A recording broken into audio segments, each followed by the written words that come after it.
Jason Voorhees in Friday the 13th 2 was like Kobe Bryant in his rookie year.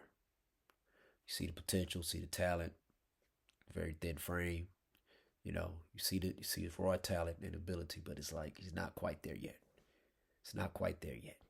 Got to keep practicing, practicing, and practicing.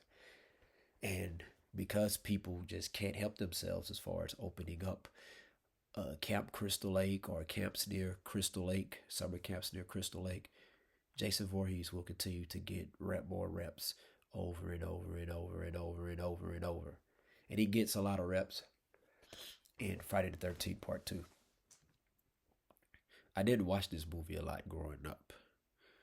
My first introduction to Jason, I remember he was already, he was already in his prime. So that would be like your first introduction to Kobe Bryant is when after the Lakers three-peated. Why they are three-peating. Okay. So my introduction to Jason, he was swole, big, supernatural.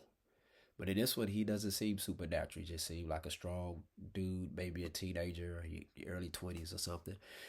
With the bag over his head, kind of reminded me of Scarecrow for Batman, for the Batman series. But this movie here, it has a few jump scares in it, but it fits its time. This was in what, the early 80s. So, hey, it's like, okay. But, he was getting tossed around and stuff. He wasn't dominant, but you saw the potential in him. And it's like, okay. But I'll be honest with you. Had I watched this movie back in the 80s, I would have never thought that Jason Voorhees will become the icon that he is. Maybe he could become an icon, but not how we remember him, because we don't remember Jason Voorhees with the bag over his head. Most people don't. The hockey mask. That's what you associate him with. He gets that in one of the later movies, but he doesn't wear that here.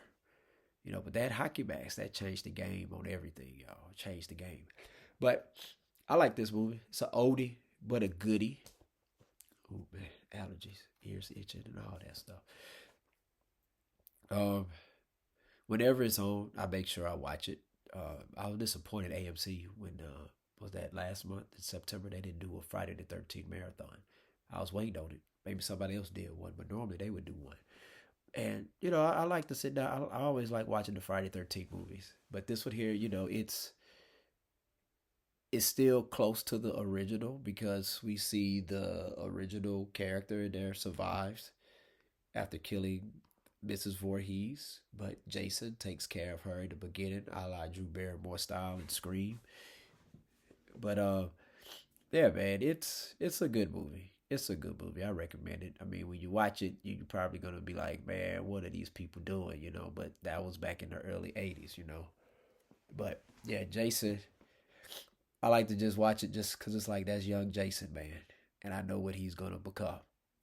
Like if he was prime Jason in this movie, yet nobody would have stood a chance.